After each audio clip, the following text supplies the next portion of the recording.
You're listening to Honestly Aging by Friends Life Care VigR, a podcast where we explore what it's like getting older, the peaks, the valleys, and everything in between.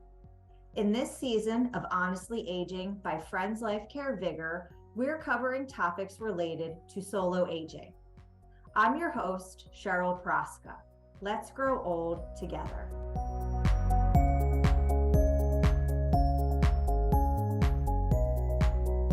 On today's episode, I'm joined by Robert Keppler. Robert is a part of the LGBT plus community. He is joining us today for an important conversation about aging in the LGBT plus community, supporting his partner through illness, losing his partner, and life after grief and loss. Robert, welcome, and thank you for being here. How are you today? I'm good. Thank you for having me. Absolutely. So for anyone watching this episode, you will see that I'm visiting Robert in his wonderful, beautiful home. So I have really the pleasure of having this meaningful conversation with you in person. And we're just so grateful that you welcomed us into your home. So thank you again. You're welcome. Robert, can we start by you telling us about yourself and your life and your experience being part of the LGBT plus community? Well, been out for God knows how long now. And what happened was, it was just, it never made a thing to me. I mean, being gay was not like, oh my God, I am gay. I think it probably just crept over me slowly. So all of a sudden, okay, I am now. I had a few, I had my first affair was with my dear friend who I'm still friendly with. And then I met my wonderful Edward. And we were together for 55 years, the last 5 being married. So now taking that and considering aging as part of the LGBT plus community, what might you have to say about that? Do it as gracefully as possible. And what does that mean to you? That means enjoy life as much as you possibly can. We never know when it's not going to be around any longer. And just keep going. That's all you can do. You can complain about it. You can be old at the age of 60, or you can be, hopefully what I'm looking at my age, being 60, feeling 60 anyway, so far. And that's what you have to do. We just have to keep going. You're going to lose friends. It's going to be rare that you'll make new friends because you're at an age where the younger crowd doesn't really care. They're going to live forever. Yeah. And so you just keep close to your friends that you still have, that you're lucky to still have around. When we spoke a few weeks back, we talked about this dynamic of as someone who identifies as gay and you come out, but then there are also these other points in your life where you have to come out again and again and again. And for me, I'm a heterosexual woman. I don't know what that would be like. So how is that experience with feeling like you have to keep coming out in these different aspects of your life? That's interesting. I never actually came out. I never pushed it. I worked for the company I worked for till I was there I retired at the age of 20 after 26 years with the company. I never felt I had to come out and say, "Hi, I'm gay." No, if they want to assume one thing, that's fine. If they don't, that's fine. If I've been on trips, as I said, the river cruises, there are usually some people there that's saying, "Hey, why you guys say by yourself?" And then we would say, "Well, they would assume." Then I would say, "Well, I'm with my partner and I." And then always there's always somebody saying, "Oh, my nephew's gay," or so. It's not something you go around with a big sign saying, "Hi, I'm gay." At least in my case. Now, there are other people that feel that, oh yes, it's a badge, I'm going to wear it. I'm out and proud. That's fine. That's never been it's not my forte. So. where I worked for my whole life, just about. No, never a problem there. Of course, going way back, maybe to like junior high, but then at that time, I didn't know I was, you know. But there was always, a few guys that will pick on you just because they think you are, whatever. But that was so far ago. But I've never really had any feeling of being challenged. I guess I'm lucky that I never had to face anything like that. Do you feel that you've always been in like touch with yourself and known who you are and like self-aware and confident? And if so, do you think that's aided in Probably. Okay. I'm very comfortable. I am fortunately very comfortable with myself. And that I get that sense off of you from all like our interactions here. So that definitely comes through just so beautifully. Yeah. Oh, thank you. Of course. I'm also very vain. So I haven't gotten that though. That hasn't hurt. It's like a thing to you. I'm still, even now that I'm single,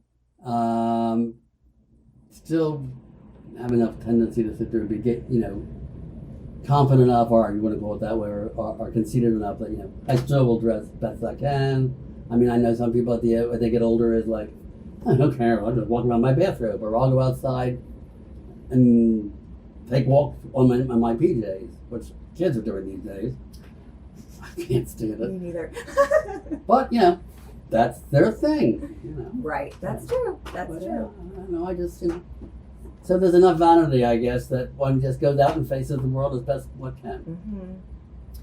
So I do want to transition a little bit and pull in your partner, Edward. So that all of our listeners know, Robert's partner of 55 years, Edward, passed away in 2020, and you, Robert, were there by his side, holding his hand, as well as helping to navigate healthcare issues that he and you both experienced as a couple. Can you share more about that experience? Yeah. First thing I think you have to do, particularly as you know that your partner is failing, you really want to get some kind of a health resource company that will be able to sit there and basically be there. In a case like this, can I name a name? Yes. All right, I use Keystone. Okay. They were fantastic. They made things a lot easier.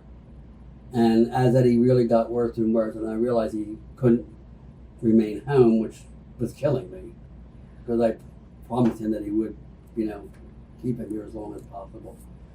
But Keystone was right there. They suggested hospice, which we went on to. And then, of course, we had him moving right across the street, so I could see him. I was there every day. Literally walk to where he was. And you cannot do it alone. You have got to bring in some other company.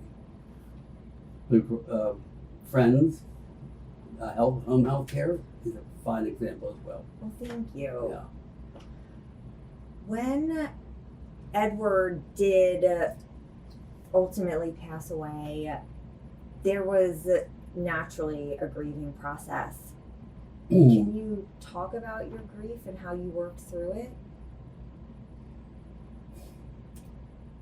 Again, I'm probably, in a sense, an exception to the rule. I knew it was going to be happening, and there was no two ways about it. And I think just going along, realizing it's going to happen eventually, and you're almost giving a timeline, you just accept that it's going to happen. Grieving,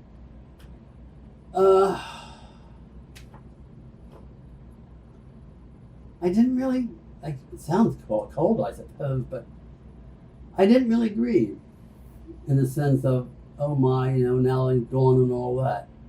And my present status right now is, yes, lonely, absolutely. Miss him terribly, absolutely. I guess that's a way of grieving, I guess. But, and I use it wonderful. So all these foolish things will remind me of him. A little something outside, or I want those colors. I like red. Well, I don't like red. I want something else. And these just silly little things. Like this morning, I might have done something. I just said, "Oh yeah, boy, he would have liked that." So. And even when I came in and I mentioned the fresh flowers, you called like, "Oh, that was an Eddie thing." So you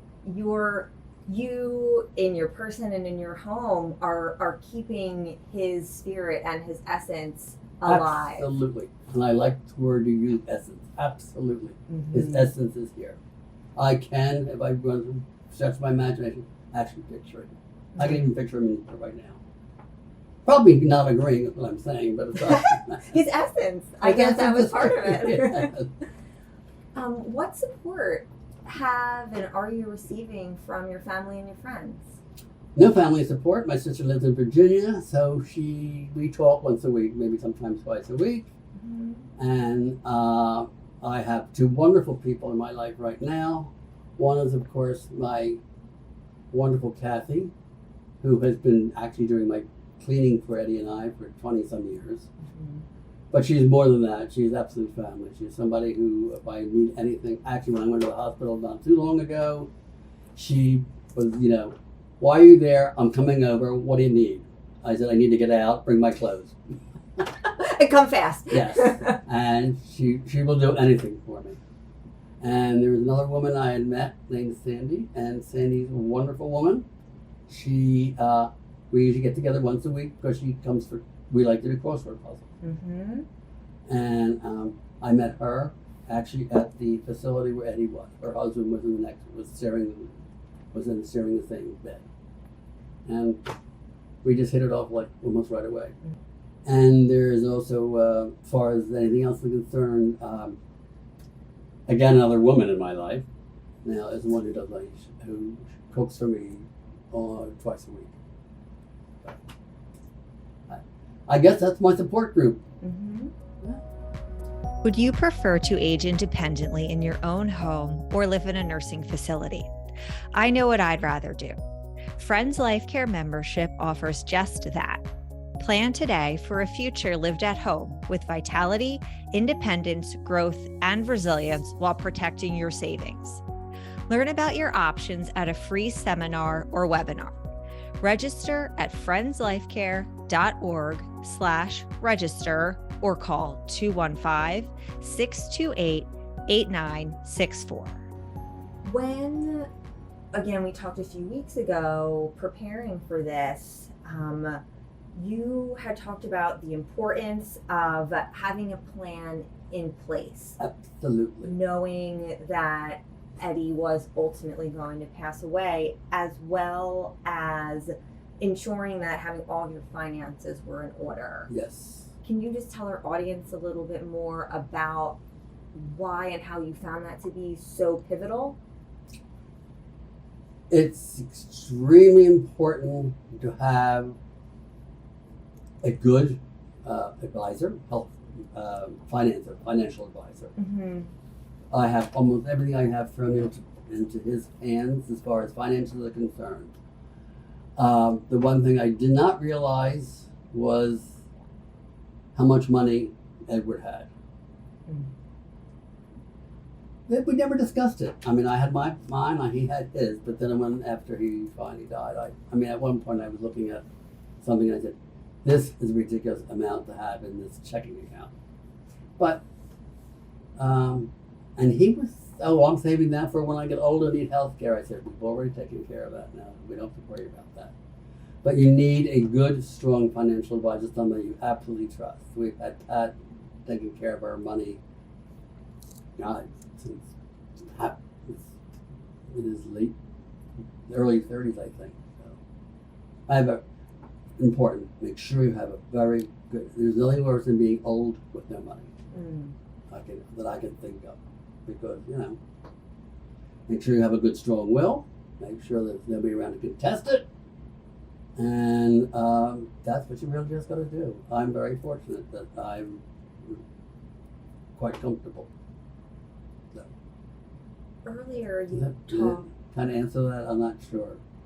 It absolutely answers it. And something that stood out to me is it sounds to me like you have built this network of people who you trust to help you take care of what is so important Yes. to you and what would be so important to just anyone who is aging. I'm sorry. Try that one again. It sounds like, so you have a financial advisor who you trust. Yes. You found the healthcare support who you trust. Yes. You have someone coming into your home and helping cook and clean who you trust. Yes. And to me, that would be so important and valuable to have these people who you trust. Yeah. And it's not something that you're going to have to be worrying about. Right. I feel very comfortable with as you say, my network. But my financial man has arranged for me to have a good tax person, and then I also have he's also recommended a law firm that I'm using because I'm going to be changing my will shortly. Mm-hmm. As I keep telling myself, I'm a great procrastinator. Yeah, you need a very, very strong network.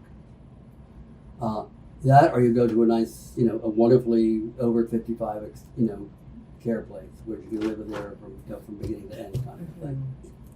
And then, of course, they will take care of everything for you for all purposes. But if you can stay home and you still are able to be able to do that, I sometimes feel that's the best. In my case, it's fine for me. Mm-hmm. Other people like to go these like the 55 and up group crowd. That's fine, and there are a lot of social things going on there. I'm not a particularly social person. I mean, people say, "Well, you should go join this group, or you should go over to that group over there." Or I'm sure that it's not me. There are people that love the idea of the social life. I'm not one of those. I would love to hear about some of your favorite experiences you and Edward had, because you did share a few of them with me. We don't have to, we can certainly repeat them, or you can say some things new to really help us learn more about his essence and how you were as a couple. He was the head of the family. Okay. He made the plans. I would usually do the work. I was the leg man. He was the idea man. Places we would go. We had phenomenal experiences. We've been to Africa twice on basically what they would call the I'll get the word out. Photographic safaris. Mm-hmm. Loved it. He adored it. That was actually I went first time I said I wanted to go at a certain age. And then, well, I'm 50, I'm going to Africa. And he said, okay. So, and then we were, of course, going around Europe. We liked Prague so much, the Czech Republic. That I think we've been to Prague at least, 3 times. He loved it. It's wonderful, being Jewish. He loved the idea of the Prague synagogue. They have some excellent, one of the oldest ones in the world is over there. He wanted to go to one of the concentration camps. It was probably Auschwitz. I found that terribly disturbing. And he, because I even said, "He's sure?" I said, "Yes." I said, "Okay," but I think I was more affected by it than he was in a way. But I really couldn't. I couldn't mount one of the things. I just walk out. But yeah. He took his camera everywhere. I might not know where he is for 10 minutes. All right, where'd you go? Hello, where's Edward? No. Oh, he's over there somewhere wading through the waters to take a picture and all that. So going to Europe with him was a challenge because I was spending more time all right, where is he? Trying to corral him? I said, hello? Yes. As they say, trying to corral a cat. Yeah, uh-huh. To quote former madam or the house leader of the house. Yeah. But yeah, he was he would just wander off, and because he wanted to take a picture of something, and I'm there. The troop is moving on, mind you, Mm-hmm. and I'm there leaning back. Where is he? Where is he? Where is he? So, I don't know, yeah, but he did his thing, and he loved doing it. And who am I to sit there and? I never took a photograph on any of our trips. He was always doing it. I mean, I think maybe if I saw a dead tree, that was my thing. I like taking pictures of dead trees. So I maybe, in all the photos we have, perhaps, I took even less than 1%. I would say my husband and I are pretty similar. He'll take a picture, and now on the iPhone you can do all of these treatments to it, and then I'm like, that's great, I'm so glad you do it, because it's just not my thing. I figure if it's well worth remembering, I'll remember it. Yes, that's how I feel too. Yes. So I am wondering, I just have one more question in closing. Sure. And it goes back to the LGBT plus community. Right. And I'd love to hear from you. As a society, how do you think that we could better serve the aging LGBT plus community? Easy. We should try. I think there is one, or at least in Florida, for the over 55 gay crowd. You really, not one that I have to go into and say, well, I'm the only gay person here. You know, I think something along those lines, a setup for an over 55 resort, or you want to call it that way, senior citizen facility for gays. Period. But that's me. I understand that, like gay bars are almost becoming almost non-existent because we're homogenizing. To me, that's a good thing in one aspect, but then another thing is, I still want to go to a place where everybody doesn't have to worry about it. Mm-hmm. But again, I mean, the younger generation is far more homogenizing, and I guess that's the word. And again, for them, that's a good thing. But for us older guys, we still like to have a basically good couple, a nice place you can go to for having a drink or whatever. Not everybody's gay. I think it would be so challenging to make a move and enter really anywhere Mm-hmm. where you feel that you can't be your full self, and that's your home. Yeah. So I absolutely hear where you're coming from. Mm-hmm. That I would feel the same way. Yeah. Absolutely. Yeah. You just want to, just so you can just kick back and do that, Mm-hmm. So it's, as I said, it's a lot more important to some, other people. But I just think, we need something like that.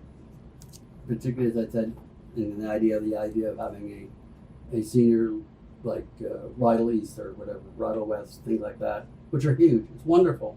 And the people there are super. I've been there a couple times debating whether we were going to move there or not. And I decided, no, I'm not quite ready for that yet. Actually, I probably will just remain here as long as I possibly can. Mm-hmm. I mean, it's home. I got a hospital next door. I have a seniors facility not that far away. So I feel comfortable here. Yeah, and I love what you said. It's home. It's home. It's home. It'll always be home. Matter of fact, when we had to redo this place, and that was the one thing I had to be very careful of, because Eddie's memory was also slipping, was when I redid my thing was going to be, I'm going to redo the whole place since we might have to anyway. But then I realized, no, I better keep it that he remembers it. Blue carpeting was just redone. Repainted the walls the same color.